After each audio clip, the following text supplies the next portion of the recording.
আর এই মুহূর্তে যে খবরের দিকে নজর রাখবো, জনজোয়ারের মতন কর্মসূচিতে অভিষেক বন্দ্যোপাধ্যায় আগামী 15ই মার্চ থেকে এই কর্মসূচি, উত্তরবঙ্গ থেকে দক্ষিণবঙ্গে এই কর্মসূচি হবে অভিষেক বন্দ্যোপাধ্যায় এবং প্রতিটি লোকসভা ধরে এই কর্মসূচি চালাবেন অভিষেক বন্দ্যোপাধ্যায়।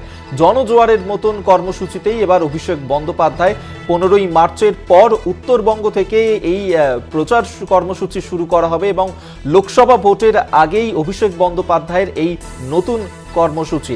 আমরা এই নিয়ে আরো বিস্তারিত জানবো। বিশেষ প্রতিনিধি দেবজ্যোতি ঘোষ আমাদের সঙ্গে টেলিফোনে রয়েছেন।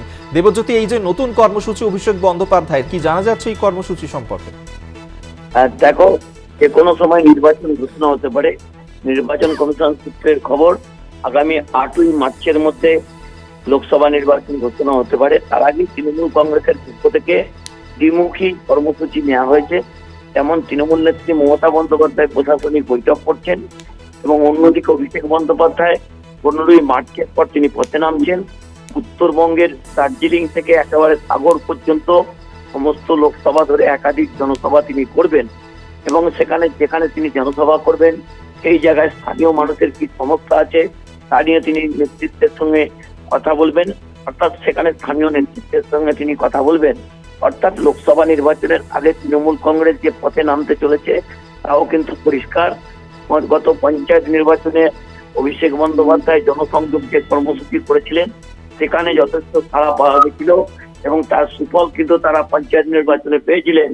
লোকসভা নির্বাচনে যত বেশি সংখ্যক আসনকে দখল করা যায় তার জন্যই তারা দ্বিমুখী পরিকল্পনা নিয়েছেন।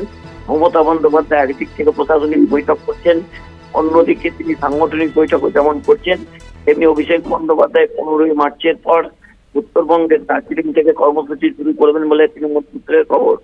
অর্থাৎ প্রতিটি লোকসভায় একাধিক কর্মসূচি হবে বলে তৃণমূল নেতৃত্বের পক্ষ থেকে দাবি করা হচ্ছে। এই জায়গাতেই অভিষেক বন্দ্যোপাধ্যায়ের এই কর্মসূচি অত্যন্ত রাজনৈতিকভাবে তাৎপর্যপূর্ণ।